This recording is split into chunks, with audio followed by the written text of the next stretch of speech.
अस्सलाम वालेकुम जी, मैं हूं अदील राजा। आप देख रहे हैं मेरा यूट्यूब चैनल। सबसे पहले तो आपने सब्सक्राइब ज़रूर करना है, अपने फीडबैक से मुझे ज़रूर आगाह करना है।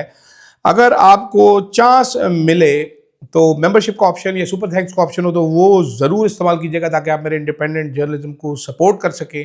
हुसन की तारीफ आपको करनी पड़ती है, एक साहब ने कल कहा हुसन नहीं है, मैं बड़ा माइंड किया इस बात पे, गुस्से नाक हो गया था मैं, लेकिन फिर मैंने अपने आप को कंट्रोल किया कि चलो कोई बात नहीं, इसकी नज़र कमज़ोर है बंदे की।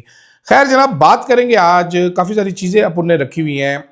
अमेरिकी सेनेटर 44 अमेरिकी सेनेटर हम इधर नोटिफिकेशन के रहे, उन्होंने उधर ख़त मार दिया, बम मार दिया एक। उस पर बात करते हैं, थोड़ी सी बात करते हैं। तरमीमों की यलगार होने वाली है, 28वीं के बाद 29वीं भी तैयार है।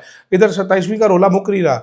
नोटिफिकेशन रोका नहीं गया, इधर से नहीं रोका गया, मालिक साहब का एक नया वर्जन आ गया है। और साथ साथ बात करेंगे ज़मनी इलेक्शन पे शाहिद खाकान अब्बासी ने कल अलीना शिकरी साहिबा के प्रोग्राम में एक बात की है, उस पर बात करेंगे। अलीना शिकरी का वीलॉग भी है, वो आप देखा कीजिए, बहुत अच्छा चैनल है, बहुत ही अच्छा वो प्रेजेंट करती हैं, वो ज़रूर देखा कीजिए। जनाबे वाला क्या उसका नाम है, सबसे पहले तो आपको एक्सक्लूसिव खबर देते हैं, इंटरेस्टिंग खबर देते हैं। इस टाइम पे एक आज़ाद सेनेटर हैं जो फटे हुए माइक की तरह चीखते चिल्लाते फिर रहे हैं कि मैं ज़बानों के तस्मे और बूट और ये वो बना दूंगा।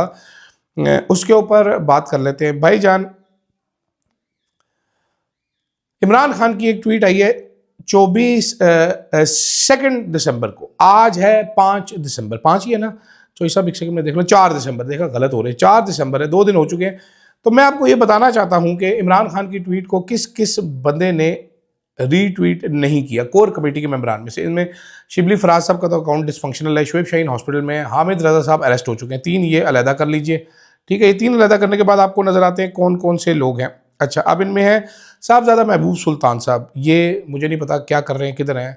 सरदार अजहर तारिक खान, इन्होंने नहीं किया। फैसल जावेद सेनेटर हैं जनाब, इन्होंने भी नहीं किया। ये तो वैसे इमरान खान कप्तान हैं आप। शरियार अफरीदी साहब मेरे दोस्त, नहीं किया। मियां इस्लाम इकबाल नहीं किया। जमाल एहसन खान ईसा खेल नहीं किया। जैन कुरैशी साहब नहीं किया। सरदार लतीफ़ खोसा नहीं किया। बैरिस्टर अली जफर नहीं किया। मशाल यूसुफजई जो इमरान खान को आज़ाद कराने के लिए किसी भी हद तक जा सकती हैं, उन्होंने भी ये इमरान खान का ट्वीट नहीं किया। नदीम अफजल बंटी ने नहीं किया। अली पहल ने नहीं किया। मुनीर बलोच ने नहीं किया। नूरुल्लाह कादरी ने नहीं किया। अल्लाह माफ़ करे, सलमान अकरम राजा साहब ने खुद नहीं किया।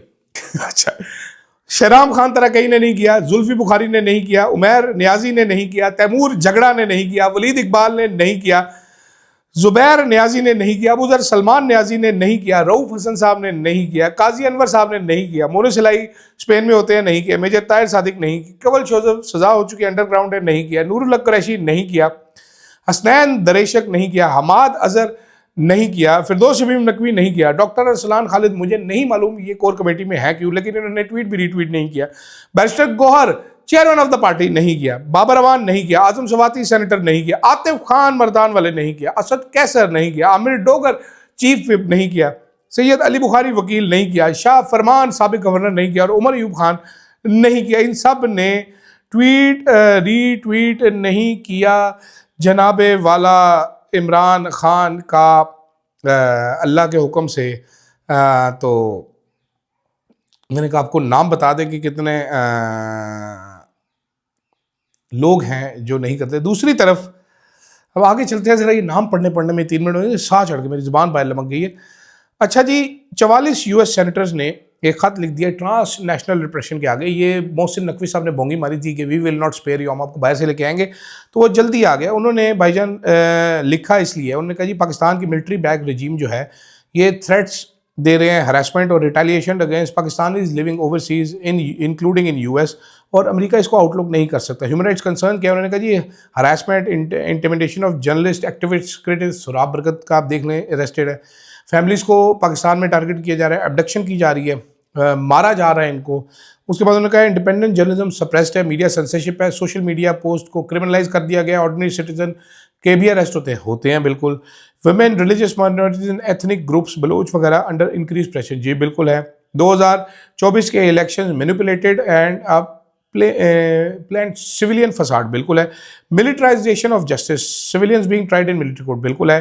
Pattern of silencing civil society, बिल्कुल जी। उन्होंने स्पेसिफिक केसेस, पूरे नाम नहीं मेंशन किए, स्पेसिफिक केसेस भी दिए। की acquisitions against Pakistan power structure, letter में उन्होंने कहा जी मिलिट्री एस्टेब्लिशमेंट कंट्रोल करी, हुकूमत को गवर्नमेंट कंट्रोल नहीं कर रही। कहते ये रिप्रेशन जो है सिस्टमेटिक है, प्लान्ड है और नेशन वाइड है, ये आइसोलेटेड इंसिडेंट्स नहीं है। लॉ मेकर्स की डिमांड क्या है, उन्होंने कहा जी वीज़ा बैन किए जाएं, एसेट्स फ्रीज किए जाएं अगर under global magnificent sanctions against Pakistanis involved in abuse, formal inquiry की जाए, प्रोटेक्टिव मेजर लिया जाए यूएस सिटीजन्स के लिए, पब्लिक क्लैरिटी के यूएस ऑफिशियल्स ने क्या पाकिस्तानी लीडरशिप को कन्फ्रंट किया, इन इशूज़ पे नहीं किया, और एश्योरेंस दी जाए यूएस की तरफ से कि वो Pakistan will not legitimise repressions.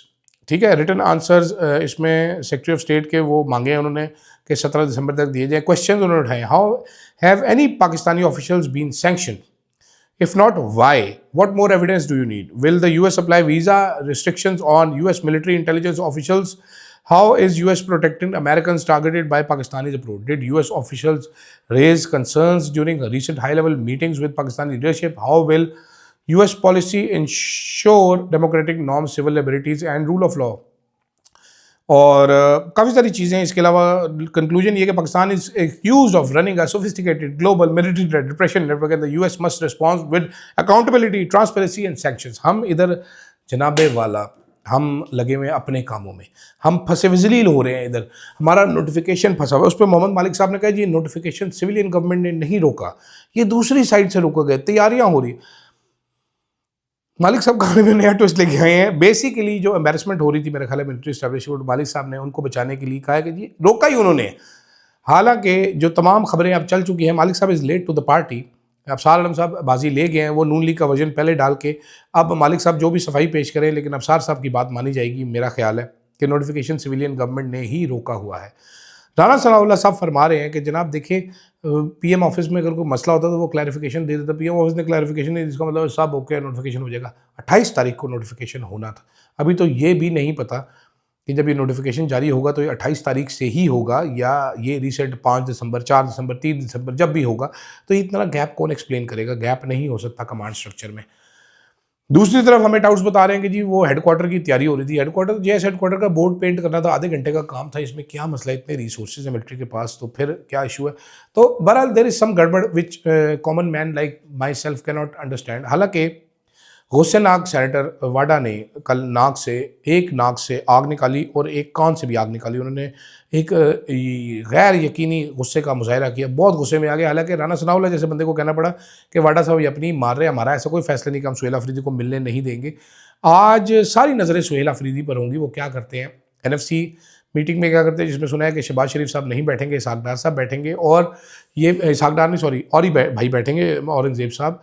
और ये भी सुना है कि मुलाकात नहीं होने देनी जी सुहेल अफरीदी की, नहीं होने दी। वो बैठ गया तो क्या करेंगे? उसको फैंटी लगाएंगे, अरेस्ट करेंगे, क्या करेंगे फिर दोबारा? आज तो इंटरनेशनल मीडिया की सारी नज़रें भी वहाँ पर हैं, तो let's see what happens. It has become very interesting. बहरहाल बजट से पहले जनाब जो पहला का वेट ड्रीम था वो ये था कि बजट से पहले 28वीं तरमीम आनी है, उसमें नए सूबे बनाने हमने और एनएफसी को वापस कट डाउन करना है।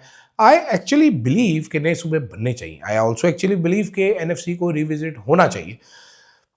ये हुकूमत कर नहीं सकती। This is something that I also believe. ये अनइलेक्टेड नालायकों का टोला बिठाया गया है इस मुल्क में, इसीलिए वो अमेरिकन सेनेटर्स कह रहे हैं ना कि मिलिट्री लेड ये है, तो मिलिट्री ने इनको बफून्स को सामने बैठा दिया, खुद पीछे से डोरियां ला रहे हैं। तो ये कर नहीं सकते, इनके पास मैंडेट नहीं है, बट होना चाहिए ये।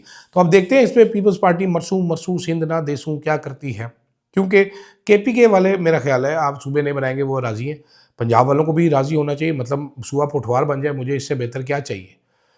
ठीक है कि मैं पठवारी हूँ, मैं पठवार में रहता हूँ, मुझे अलहदा सूबा मिलता है, यहाँ पर मेरे काम सारे यहाँ पर होते हैं, फाइलें लाहौर नहीं जाती। बेहतर है साउथ पंजाब वालों को अगर मिल जाता है सराइकी सूबा तो क्या बुरी बात है, भावलपुर सूबा बहाल होते क्या बुरी बात है।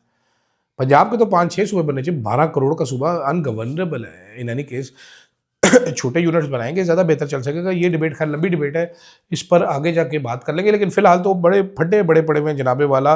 नोटिफिकेशन रुका है कि रोका गया है, कुछ कन्फ्यूजन का जो है ना मसलाइल वो इतने ज़्यादा हो चुके हैं कि मैं क्या बताऊं। दूसरी तरफ शायद खान अब्बासी का लेना शिगरी के प्रोग्राम में है वो आगे कहते हैं जनाब कि आप ज़रा हालत देखें इस टाइम पे, इस सिस्टम के ऊपर ना एतबारी की हालत देखें कि अवाम 5% से कम वोट मिला है ज़मीनी इलेक्शन में, लेस देन 5%। उन्होंने कहा जी इसका क्या मतलब? उन्होंने कहा जी सिस्टम पे अवाम ने अदम एतमाद कर दिया, दे डू नॉट बिलीव, उनका इंटरेस्ट लूज हो चुका है। इसका मतलब है ये जो गवर्नमेंट है ये will of the people represent नहीं करती, अवाम इसको अपना नुमाइंदा नहीं समझती, ये काबिज हुकूमत है जो कि है।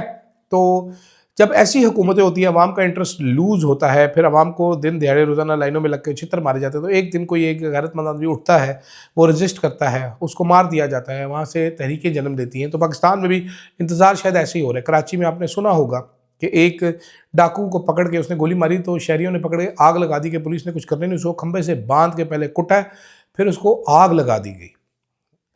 इस्लामाबाद में भी एक वाक़या हुआ, जज साहब के बेटे ने 2 लड़कियों को मार डाला। सुना है थाने में एन्जॉयमेंट कर रहे हैं भाईजान, केएफसी पिज़्ज़े बर्गर खा रहे हैं, मोबाइल पे रीलें भी देखते हैं फारिग टाइम में बैठ के, उनको दिया गया और सारे पुलिस वाले उनकी खिदमत सेवा पे लगे हुए हैं।